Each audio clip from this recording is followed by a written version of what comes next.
Hey, what's the deal, YouTube? It's your girl, Miss Honey.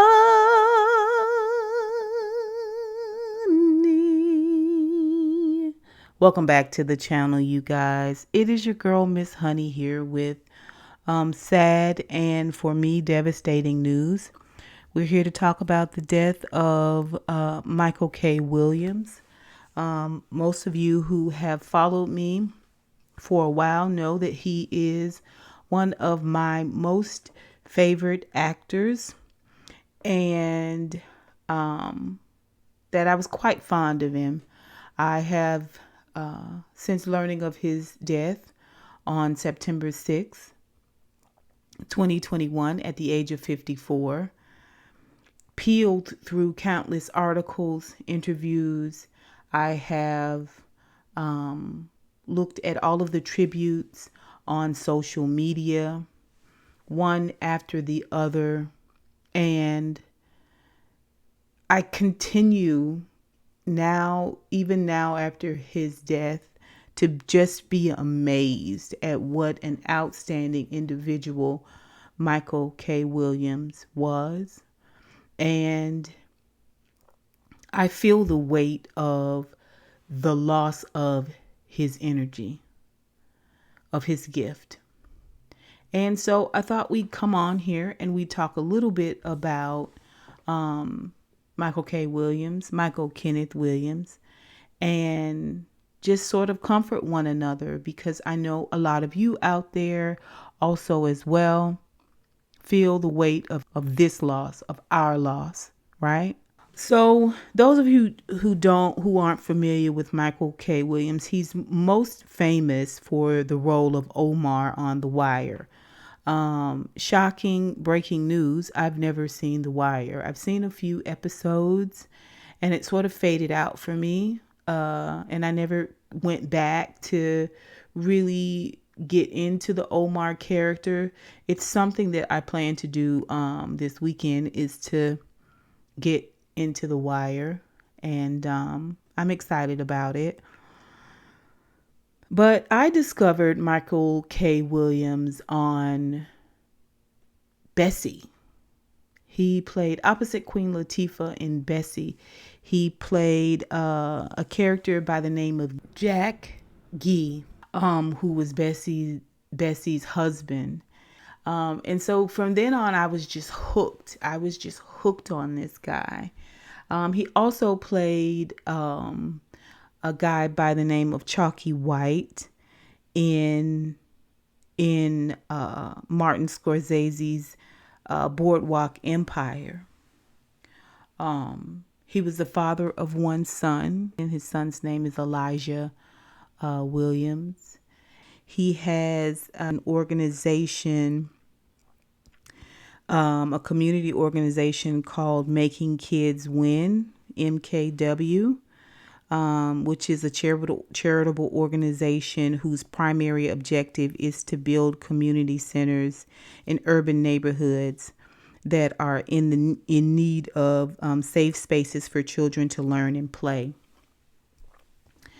One of the things that I noticed most in looking at all of the posts, Michael K. Williams was tremendously loved, tremendously admired. And there was a full spectrum of individuals that loved this cat, right? I'm talking about athletes, rappers, actors, actresses, some very notable figures out there, artists. It was just bananas how many people love this guy. They all said the same thing over and over again. He had such grace about him. He was such a gracious individual. How humble and charismatic he was. How kind and how tender-hearted he was.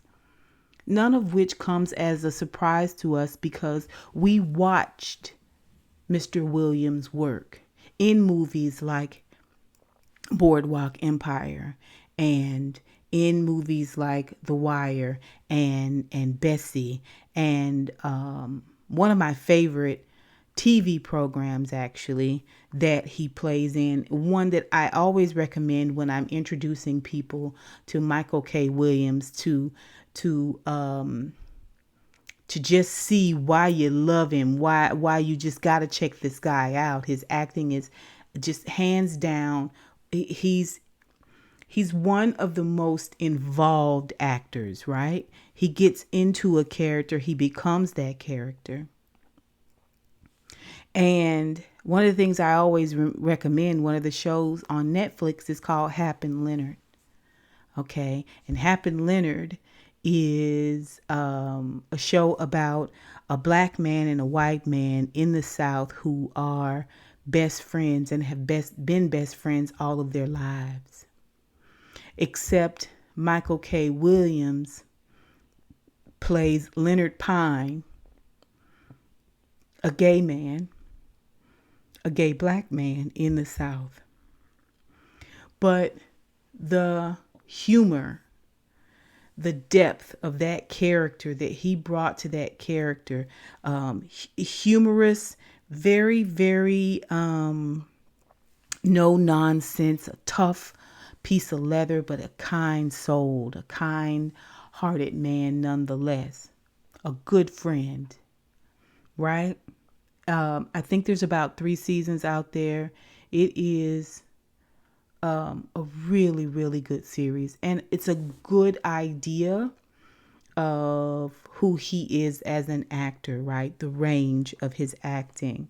More recently, we got a chance to experience Michael K. Williams' gift in Lovecraft Country, where he played Montrose Freeman, father of Atticus Tick.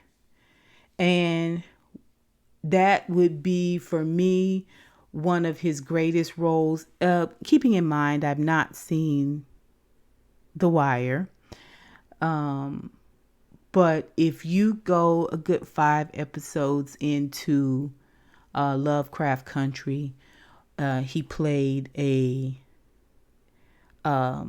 gay father, a gay black father in the Jim Crow age. And you can just imagine what that must have been like. This guy embodied this role, the pain of not being able to live your free self, the pain of having been oppressed by his own father, the pain of then turning into an oppressive and abusive father himself.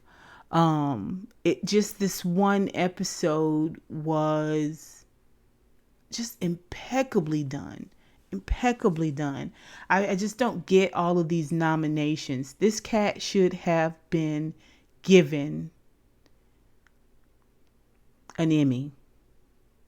He should have by now earned an Oscar. It's not because the performance wasn't there. Okay. Little known fact, Williams made his feature film debut in an urban drama called Bullet after being discovered by the late Tupac Shakur. I found that absolutely fascinating. One of the best interviews I ever saw from Michael K. Williams was on The Breakfast Club. If you ever get a chance to check out that interview he did on The Breakfast Club, he had such a... his voice was like gravelly. I mean, he had a perfect voice for radio, perfect voice for podcasting. And that voice was something that gave his character this depth, this texture, this undeniable texture. We were later devastated to discover that Michael K. Williams died of an overdose. And there are countless interviews out there. You can find them all over the place. How he talks about his unhappiness with himself, his skin color. He felt that he was too dark. It blows my mind because I think he's one of the most beautiful humans I've ever seen. That he felt that his skin color, he was too dark. It just blows me away. And the fact that he wasn't necessarily the most masculine individual. He was very shy. He was very standoffish for that reason. He wasn't like a brawler. Still growing up in New York, he talks about how during those times, as a teenager, I think 17, 18 years old or so, he had dark moments then, dark moments that led him to do drugs and alcohol, and how he felt as though, even though the role of Omar was one of his more prolific roles, it fed a darkness in him. Going into that character and becoming that character fed a darkness in him that he was trying to quiet. He talks about this quite extensively, actually, in an interview he did earlier this year with Tamron Hall. He talks quite extensively about the critic in his head that was always critiquing him. He talked about it when he spoke to teens and youth and was very transparent and open with them about fighting off this darkness, this critic in his head, using drugs and alcohol to quiet those voices, to deal with it. And this guy goes so deep into character, it's hard for him at times to get out. He talks about how after Lovecraft Country, he saw a therapist. He sought out professional help because the role put him in a dark place. This is how deep he goes into characters. This is why we know him, why we love him, why everyone has a memorable moment of this guy, of this talent, of this king. This guy was famous for hugs, right? His kindness, a gentle touch, a kind word. He was always seeking joy. He was always seeking a place of happiness, a place of serenity, a place of peace within himself. The thing he wanted most, it appears, he was to others. And so I got to thinking about what this whole situation reminded me of, right? This super, super bright light, this super infectious spirit, gifted individual. It reminded me of Phyllis Hyman, right? Who everyone just adored. Her voice unmatched, right? Just a absolutely gorgeous, gorgeous voice. Beautiful, beautiful spirit, but immensely sad, wounded, fragile, strong in appearance, strong in empathy and love and compassion, but fragile inside. Phyllis Hyman took her own life many years ago, and it was a blow to the music world. I know that Michael K. Williams talks about his drug use early on. He never references drug use present day. I've looked through articles after article after article. He always references past drug use in his youth, after The Wire, how he had to sort of come up out of that character and come up out of those abuses that helped him deal with how playing Omar brought up his own personal demons. I don't believe that Michael K. Williams was doing drugs currently, routinely. I don't believe that. The depth of his work says to me that he was not. Now, I know maybe I'm being naive. Maybe. We know that there are countless gifted people out here, tortured souls who are geniuses in their craft, and our tortured souls suffered from mental health issues. So I know it's possible to be a functioning addict and still be absolutely, positively amazing in your craft. I know that it's possible, but I just don't think that he was. I think he got to a place where he just did not want to do this anymore. He no longer wanted to participate. And when you think about his roles, they weren't the most jovial characters. A great deal of them were these gritty roles. These roles that require you to reach down into the depths of your soul and tap into the darkness. Link up with the darkness in order to give these powerful performances. Outside of these roles, he was gracious, remember? Full of grace, humble, charismatic, kind, tender-hearted, loving, empathetic, compassionate. But in these roles, there was still a bit of tenderness in these roles. But the majority is very gritty, very dark. We all know who he was as Montrose Freeman. And so we didn't get to see him in these jovial roles, you know. So I feel that attributes to why I think whatever happened on Monday was a personal choice for him to let go. I think he may have held on for as long as he could. But like a lot of people who suffer from major depression, and you see it in a lot of gifted individuals, you do. It's like the weight of the gift. It can't live in the same space with mental wellness. You see it over and over and over again, repeatedly. Some of these same patterns. DMX, Whitney Houston, Jimi Hendrix, Robin Williams, Anthony Bourdain, just to name a few. People who suffer from great sadness,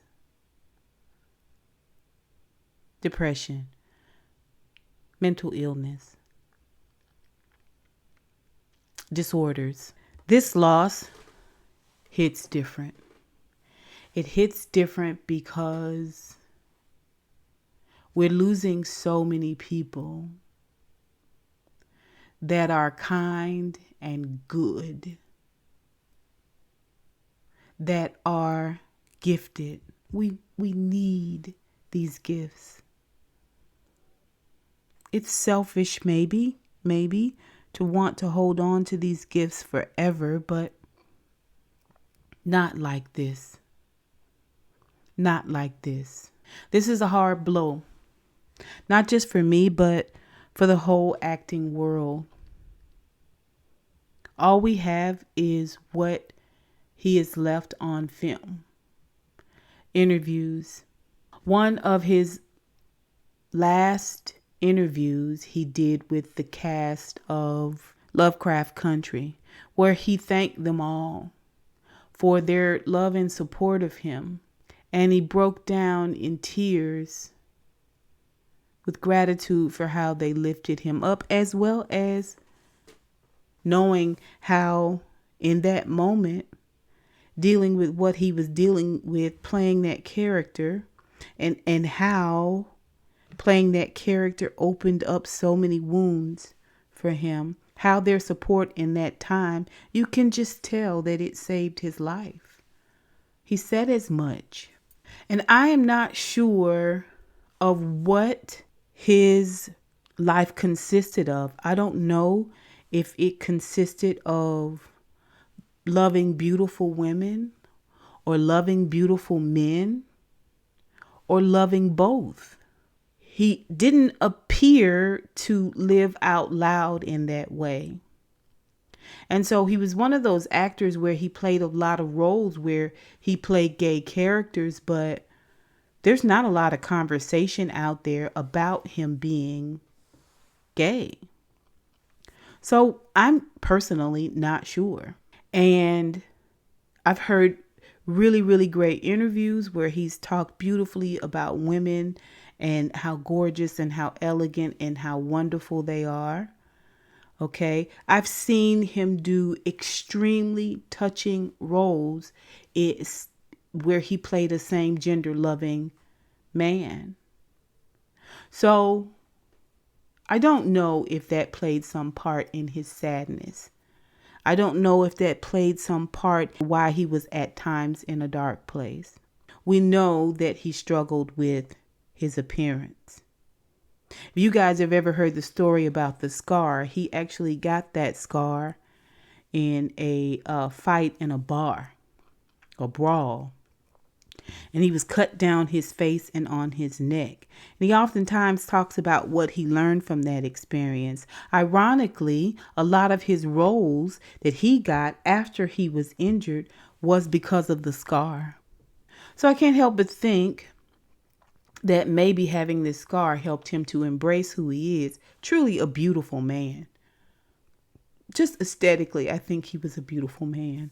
This is a tremendous loss. The loss of Michael Kenneth Williams is a tremendous, tremendous loss, not only to the acting world, but it's a tremendous loss to all of those who knew him, all of those who would have known him.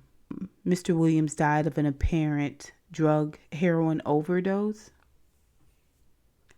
But ultimately, we don't know what those last moments, where his mindset was, if he was, celebrating, or if he was in this tremendous place of sadness. But we do know that this was a thoughtful man. He loved his son. He loved his craft. He had a project in the works, a current project in the works that he was studying for. He loved acting, loved his son. But the sadness, the darkness can be greater than that. It can overshadow that. I don't know if it was on purpose. I don't know if it was a misstep or miscalculation. Sometimes you can go and come back, and sometimes you can go too far and never return. But I know that he had purpose here. But I think it's possible that the sadness could have been a bit much. The weight of the darkness could have been a bit much. I would love to know what you all think. I'd love to know what your most favorite role that Michael Kenneth Williams played. I want to just encourage everyone out there who may have thoughts of self-harm. I want us to remember that God loves us, that we are all created for a purpose and for a reason.